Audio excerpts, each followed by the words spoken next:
Hi, everyone. Today we're going to talk about your classwork feed and how you can organize items in this feed with topics. Topics are super helpful, especially when you see a list like this. Um, if I was a student or a parent and I was looking at this, I wouldn't know where to start. So, topics will help me organize my thinking and help organize what my students see on their end as well. So, to create a topic, if you already have items posted, which all of you do, I'm going to go ahead and click create. And I'm going to scroll all the way down to the bottom of this list and choose topic. Now, I've kind of been trying to wrap my mind about what's the best way to use topics in your Google Classroom. And one of the things that I came up with is I'm just going to use a subject area and put in week one learning and click add. And I'm going to continue to create a couple of more topics. And so I could do math, week one learning. I'm going to do one for the four main content areas in elementary.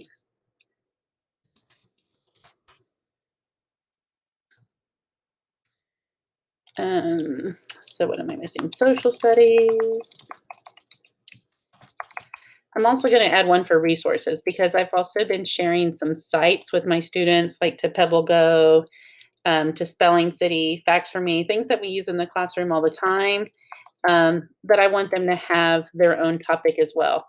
And I don't want to leave writing out. I didn't make that reading.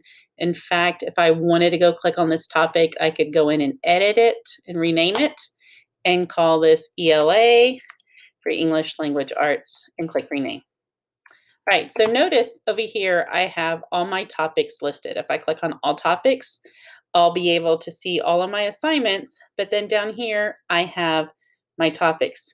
And this is so easy, guys. With just a drag and a drop, I can take this fraction lesson and move it down to week one learning. I could take Spelling City, put it under resources.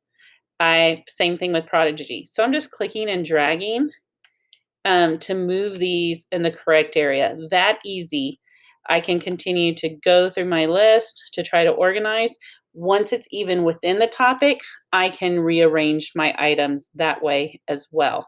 So I'm just going to continue to do a few more just so you can see how easy it was for me to organize my work and how it's so much easier on the eyes as well. So, oh, I didn't have anything for ELA. But what's also interesting, now that I have my topics, I can take my topics and reorganize them on this feed as well. So I can put math up here. I kind of always like to put things in alphabetical order, even though resources alphabetically should go there. I'm going to put it down here. So just that easy. Look how nice that cleaned things up.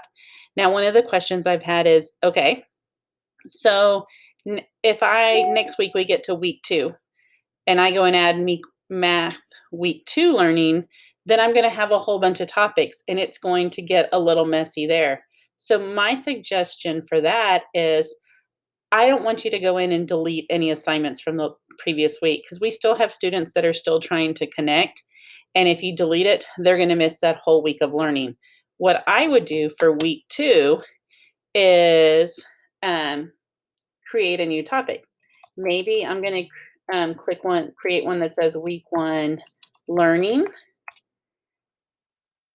And I would take all of the assignments here and just move them to week one learning.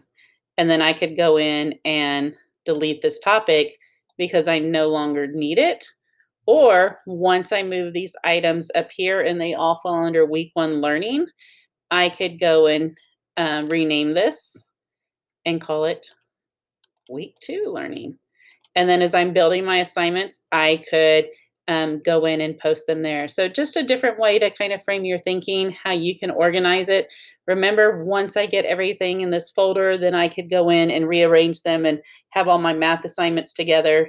Now, the other way that you can add topics to an assignment is by clicking on the create button. And if I was creating an assignment over here to the right, under due date, I can click on my topic and it would automatically post it into that as well. So, um, topics, pretty easy to start with. Just kind of play around with it. Maybe brainstorm with your team what's going to be the best way for you to organize topics in your classroom. Hopefully, this will help you get a little more organized and streamline what your students will see. Thanks for watching.